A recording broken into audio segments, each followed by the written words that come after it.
Hello and welcome with another video.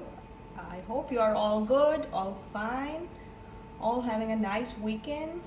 As it is weekend, so I thought that I must share another great topic with you people. So let's start.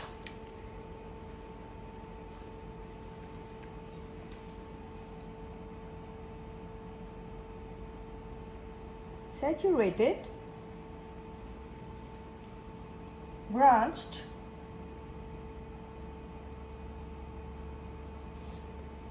branch chain compounds.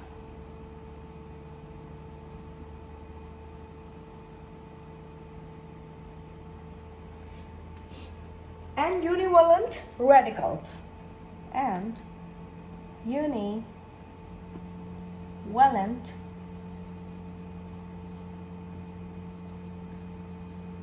radicals. So this is today's topic, and I'm going to show you a few examples of regarding the nomenclature of these branch chain compounds, and of course about these univalent radicals. So now in this example, an acyclic hydrocarbon, okay, I will write it down for you. An acyclic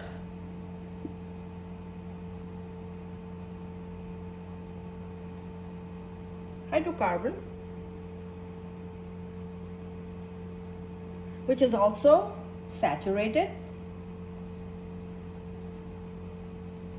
Yes, which is saturated and branched. Yes, of course. But it's necessary to mention would be named by adding,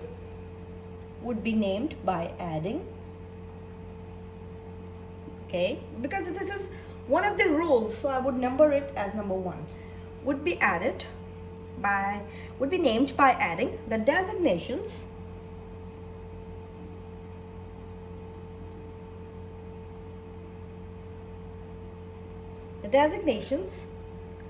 of the side chains. Now you know there are side chains of the side chains to what? To the longest possible chain, to the longest possible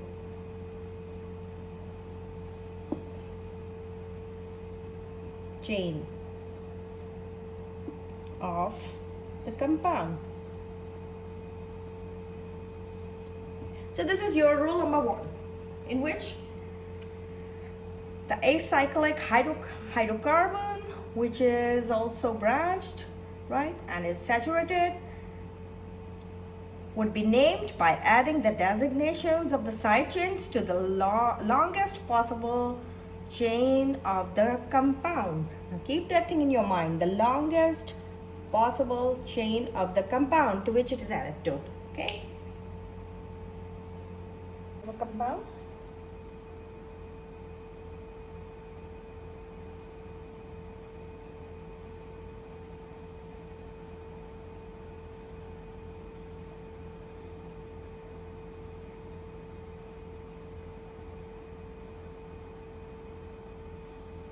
Now what would be the name of this compound? This would be named as simply, you know, each corner of this formula, it represents a carbon atom, right? So the name of this compound would be simply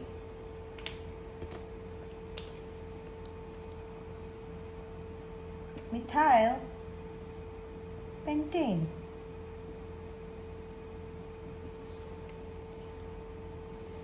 One, two, three, 4, 5. So this is how you're going to count it.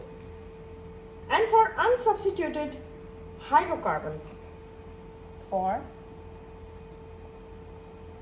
unsubstituted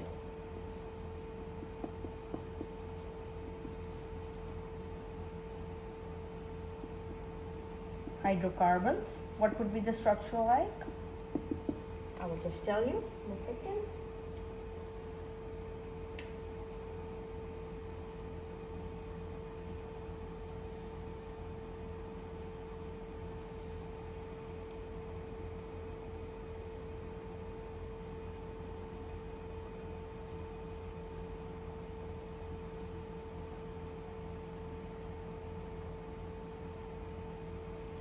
Now what would be the name of this? As it is an unsubstituted hydrocarbon, the name would be isobutane.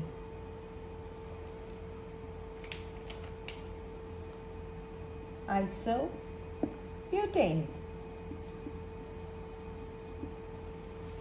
Well, that's great. Another example, because with the help of examples you will learn more and you will have a lot of practice too of how you're going to number this structure. So it would be like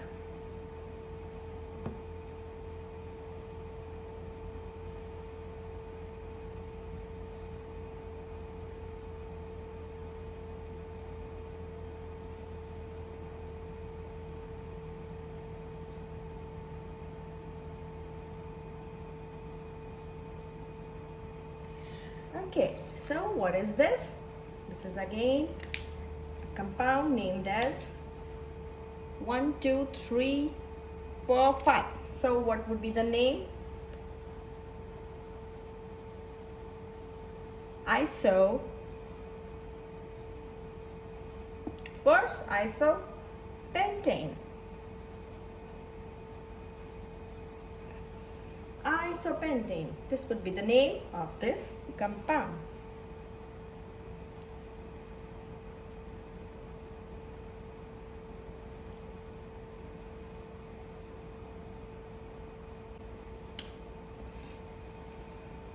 Third example.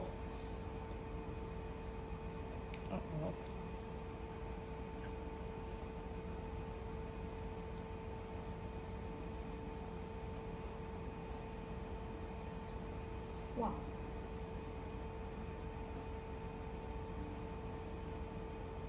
CH3, CH3, and CH3. Well, what would be the name of this? This looked like a neopentane. Neopentane.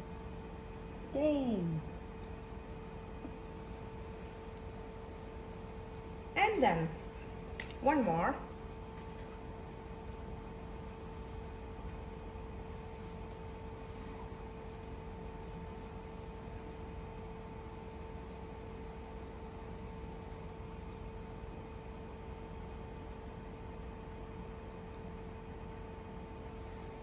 Well, this would be isohexane. Isohexane.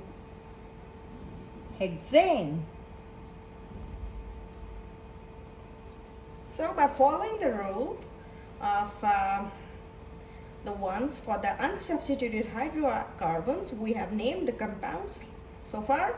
This one isohexane and this one neopentane. Now we'll come to rule number 2 in the next example. Okay, if we now jump to the next rule, that is Arabic numerals are used. Now I hope everyone knows Arabic numerals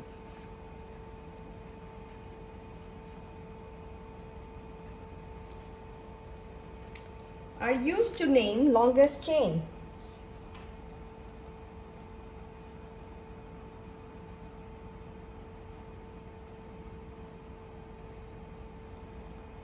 Longest chain from one end to the other. That is from where? From one end to other. Now what would be the direction? Direction is selected keeping in view to suggest lowest numbers to the side chains. So what would be that like that? Direction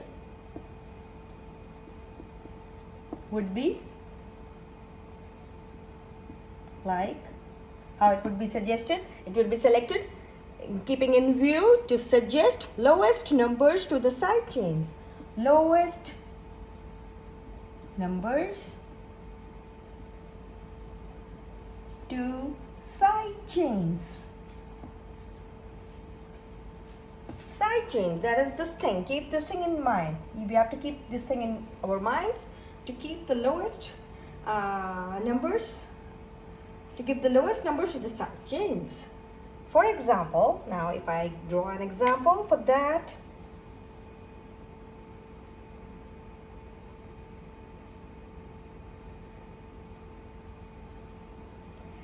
Okay.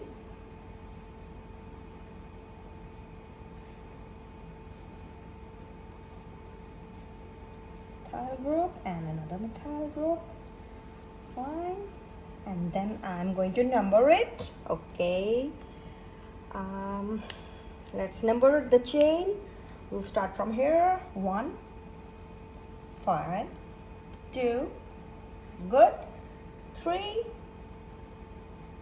very good, then 4, then of course 5th one. Well, what would be the name? 3-methyl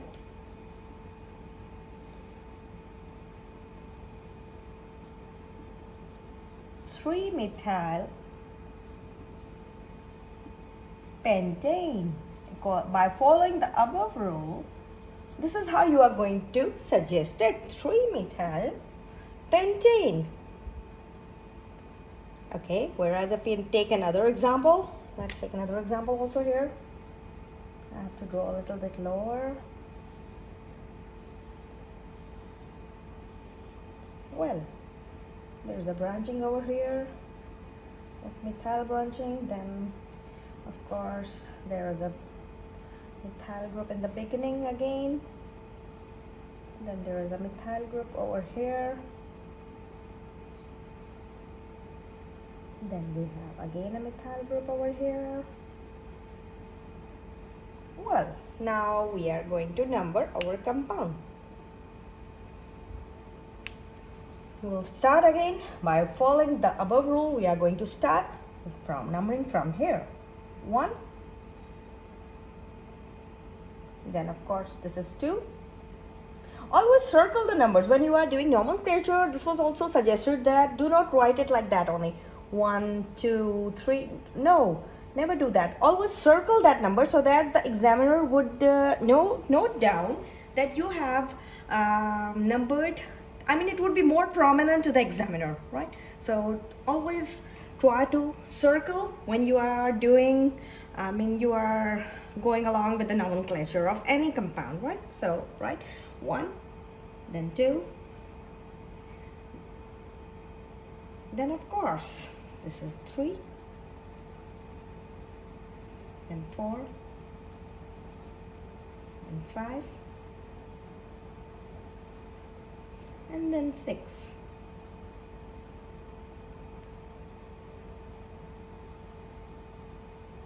There was a methyl group here also, I forgot to put. Okay, so now what would be the name of this compound?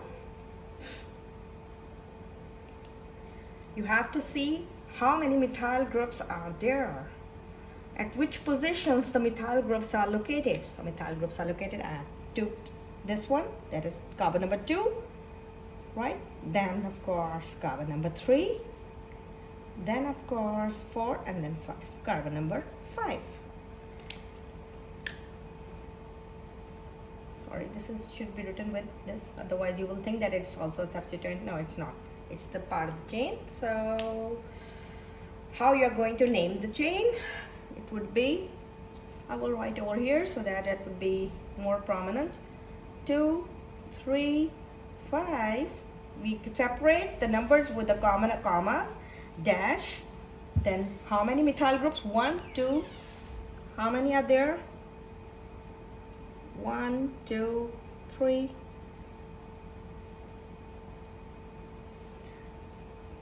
Trimethyl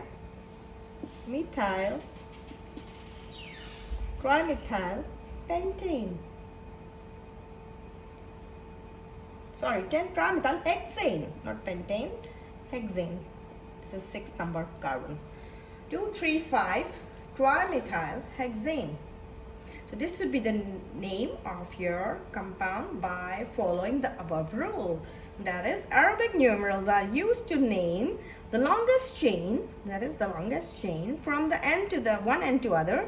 Direction is selected keeping in view to suggest lowest numbers to the side chains.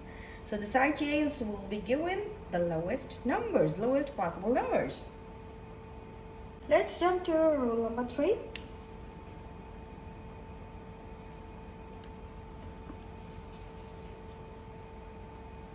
If in a longest continuous chain,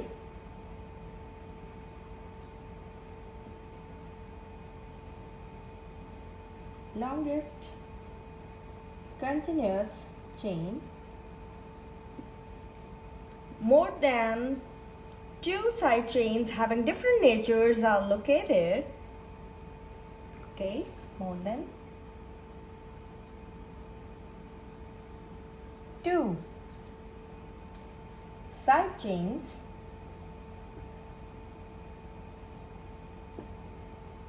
having different nature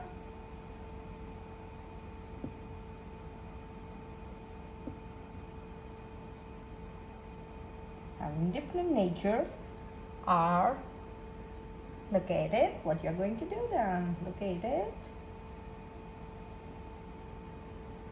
These will be named in alphabetical order. These will be named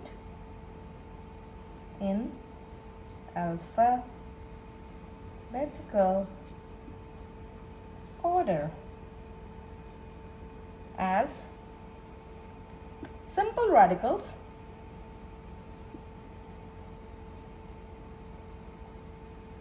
are alphabetized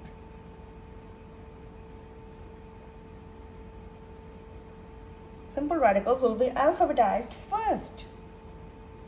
Keep that thing in your mind.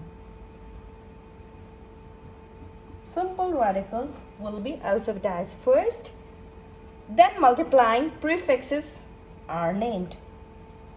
Then multiplying prefixes are added or named. This is the rule now you have to follow. That if in a longest continuous chain, more than 2 side chains having different nature are located, these will be named in the alphabetical order as simple radicals are alphabetized first, then multiplying prefixes are named. Now by following this rule, I'm going to make a little bit more complex molecule, which you're going to see. Let's start. I think I have enough space here. Let's start here. I would like to draw from here. Okay.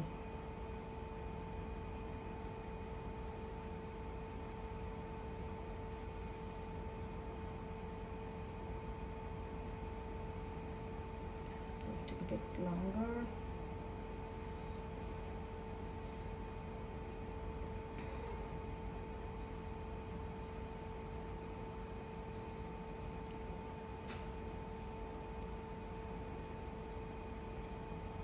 Okay, start adding methyl groups. Now here there are the methyl groups over here. It's H3, and then of course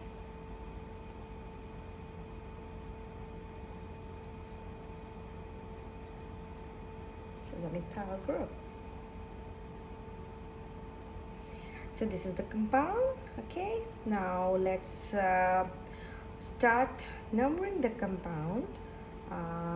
By following the above example, by following the above this rule, you are going to number this compound. Okay, so let's start the numbering.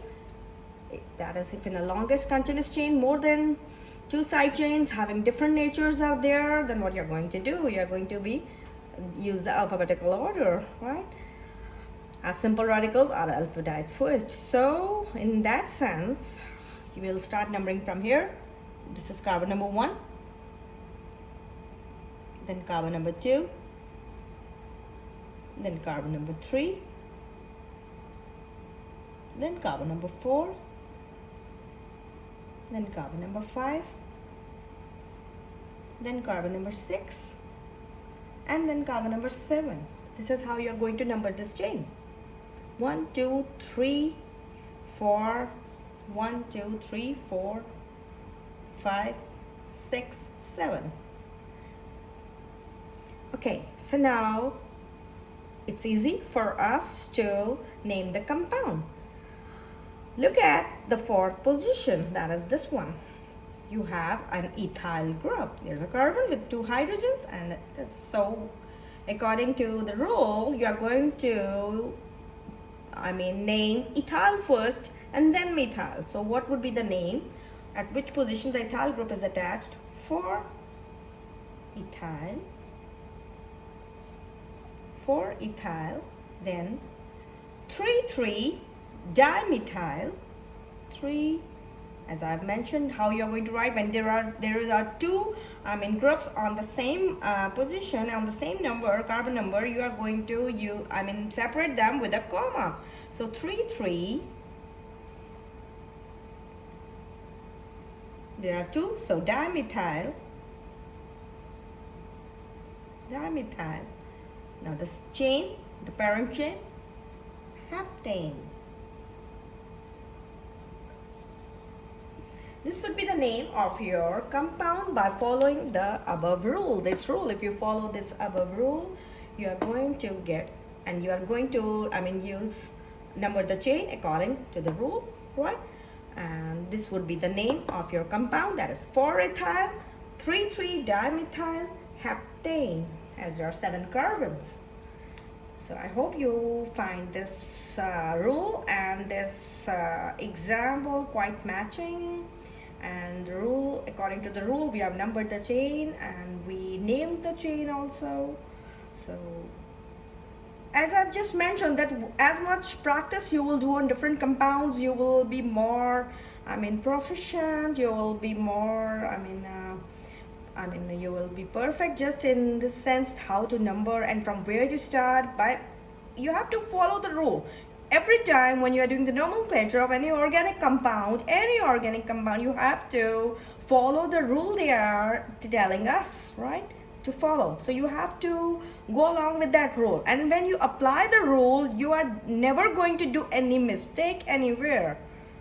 Okay, so that's it. So let's jump to the next compound. Next example, because I'm solving more and more examples so that you will be more, you are having more practice. You will having, you can quote number of examples and you can also practice them.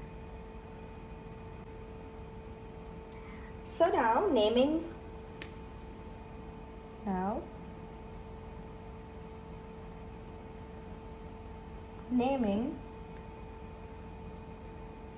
complex radicals.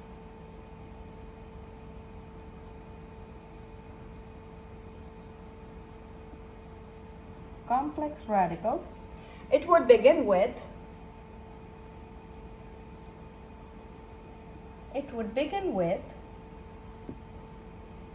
first letter of full name. First letter of full name. Full name. How you are going to obey this rule? That you are going to name complex radicals that will begin with the first letter of the full name. Now I'm going to make a compound, and I'm going to name it accordingly. It's a long chain compound, so hopefully let's pray that I do it nicely on the very first attempt, as it's a little bit longer. So let me draw first.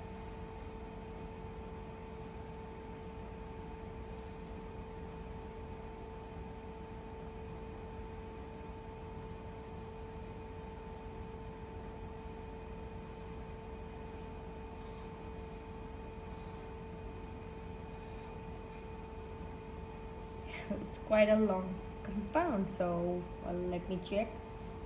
2, 3, 4, 5, 6, 7, 8, 9, 10, 11, 12, and 13 is also there, where we are going to end it, CH3, right? This is the 13th one, and then okay, so I'll put a methyl group over here, CH3.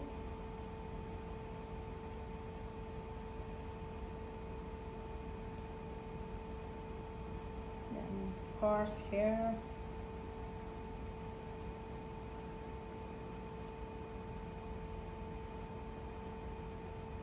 over here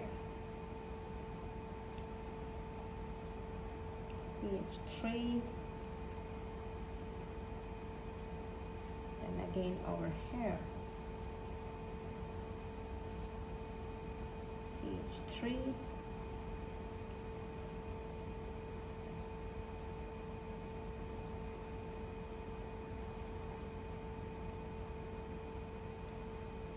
this is a CH3, then of course there is again a CH3 group over here, and then a CH3 over here. 2, 3, 4, and 5.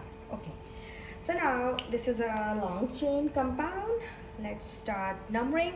Here dimethyl pentyl is considered as single substituent. Now here the dimethyl pentyl is considered as a single substituent and is alphabetized under D, right? So in that sense, the name would be, let's start the numbering first from the carbons. Let's number the carbons. Number 1, number 2, 3, 4, 5, then 6, then 7, then 8, then 9, then 10, then of course 11, then this one 12, and this one 13. Okay, this is the chain, the longest continuous chain over here. And from now here, if you start numbering, how you're going to number? This would be number 1, then 2, this one, then 3, this one, then 4, this one, and then this. Okay, this carbon, that is 5. So now according to our rule, right, now if you simply follow the rule that the complex radicals, it would begin with the first letter of full name, right? And here dimethyl pentyl, that is this one, dimethyl pentyl will be considered as a single substituent and is alphabetized under D. It will be alphabetized under D, right? A name would be what? 7, that is 7, then a dash, then you can write 1, 2, 1, 2, dash, dimethyl pentyl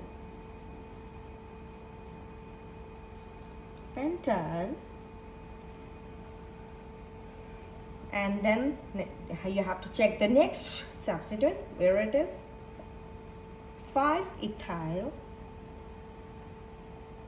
At the 5th position you can see 5-ethyl, 5-ethyl tridecane,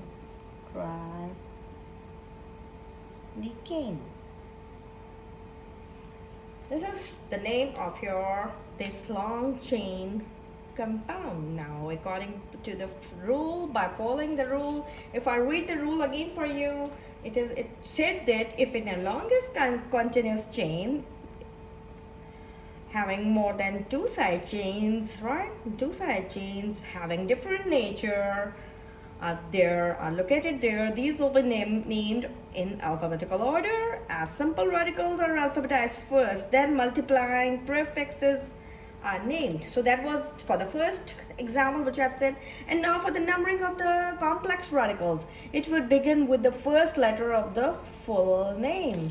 So that would be simply, here I have just said this as I can repeat again, that this compound's name would be 7,1,2-dimethyl pentyl 5-ethyl tridecane. So this was a little complex compound.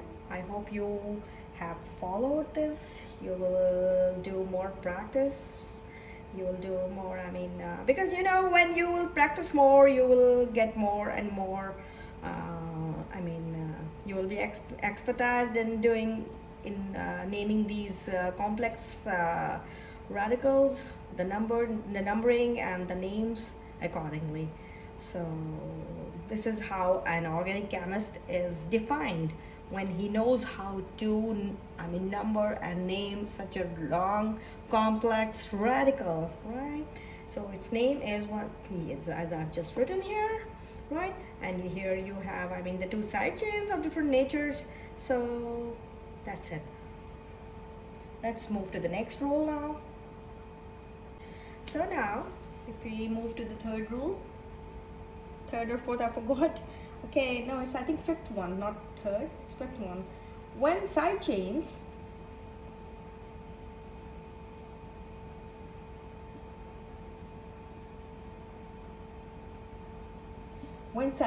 are in equivalent positions,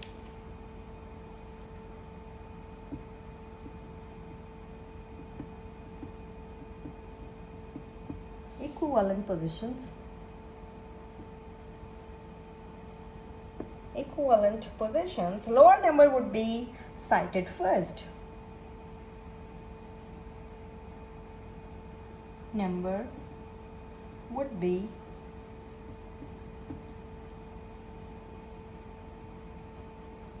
cited first. Okay, so the compound would be, now I will draw the compound for you.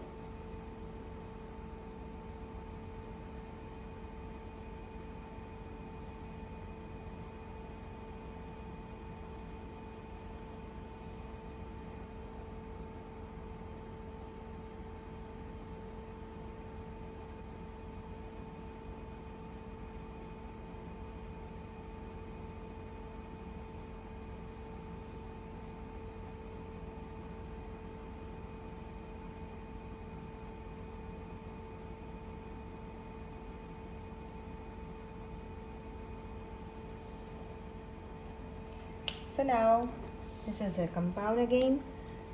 I hope I have drawn the exact number of carbon atoms. Let's number them from here. 1, then 2, 3, 4,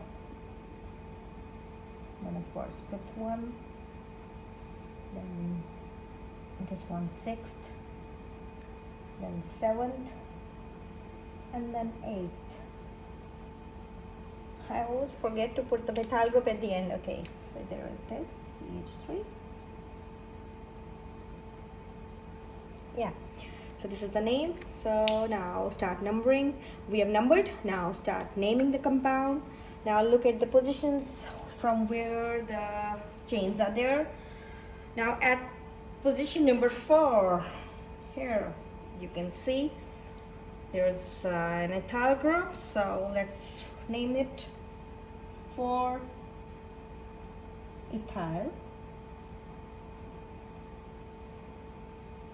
Then at position number 5, here we have a methyl group, 5-methyl.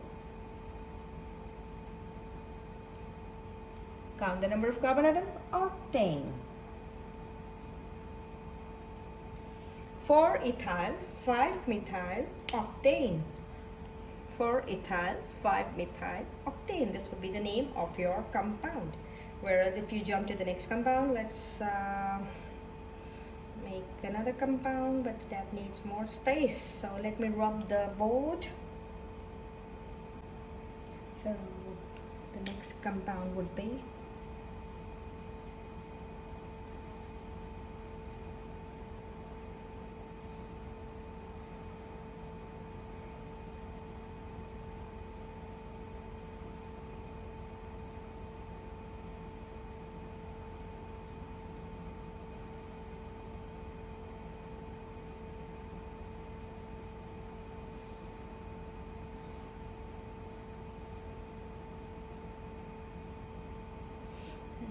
propyl group over here, and I did there. Yeah, 2, 3, 4. There is a chain over here. 3 CH3. Okay, I hope I've drawn correctly. Let's number the chain, then I will be able to confirm that whether it's okay, because you know when we are doing so many ups and downs, so many humps and crests and troughs, so you can do a mistake. Let's number the chain. So 1, 2, 3, 4, 5, 6, 7, and 8. Good. We have numbered the chain. This is 4th. Okay. So now at 4th position here, this is very important. At the 4th position, you can see an isopropyl group. So you will write the name like that: 4 isopropyl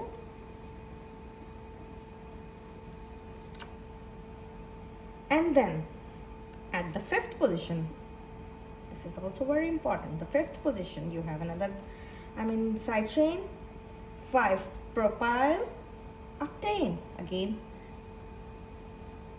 with a dash, 5 propyl, there's a propyl group again, propyl radical, octane.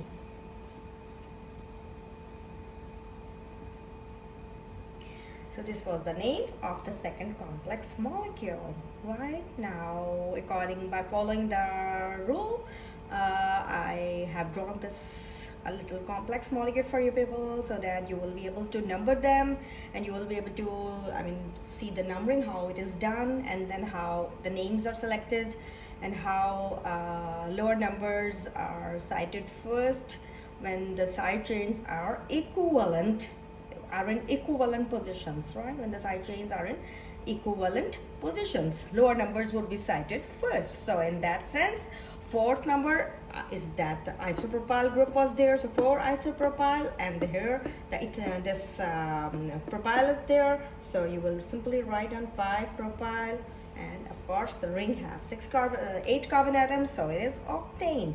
4 isopropyl, 5 propyl octane. This will be the name of our compound. So I hope today's lecture you will find it interesting, as we were just talking about the saturated branch chain compounds and univalent radicals. This was our today's lecture, our goal, which we have achieved nicely. So a thumbs up, right?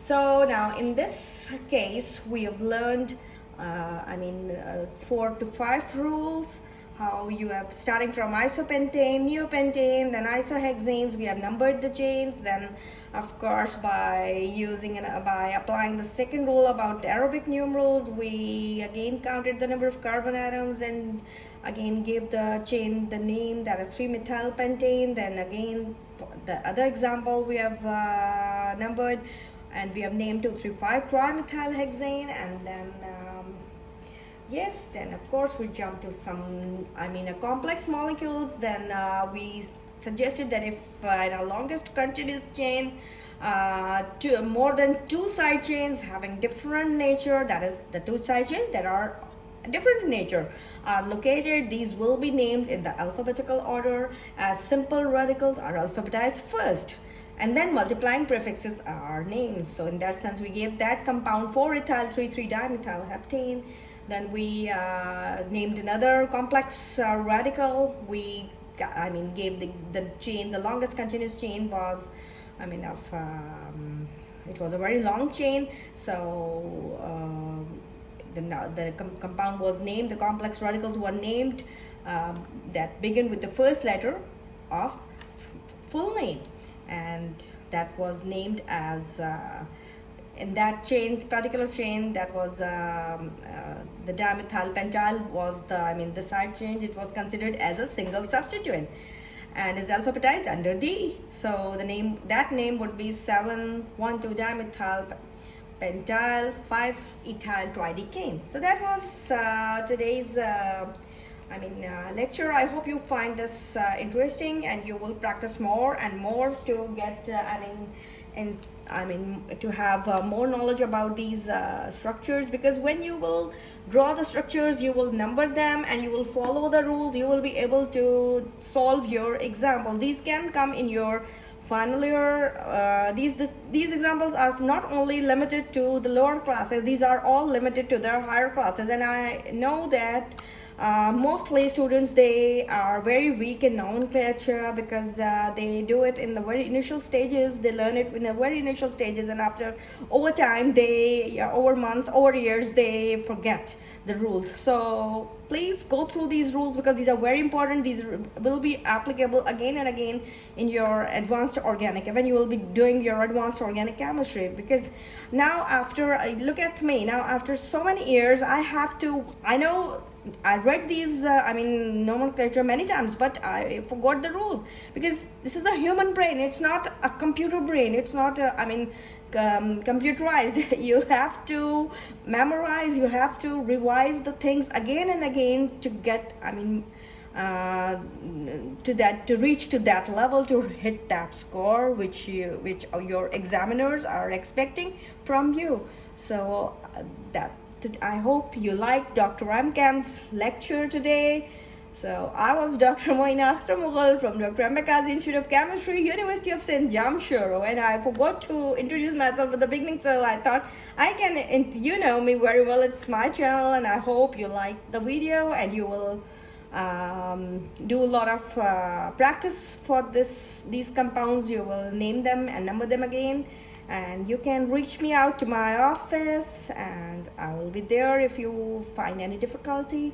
If you are having any questions, you can come over, or you can simply write down in the comment sections. If you find anything which you want me to answer, you can put your question in the comment section. So see you again with something new, something interesting, something more knowledgeable, and something which of course Dr. Mchem likes, because I'm sharing the things which I am interested in, and I want you to be more proficient, which I, with my experience, have now I've come to that point that these things are very important when you are appearing in your competitive exams.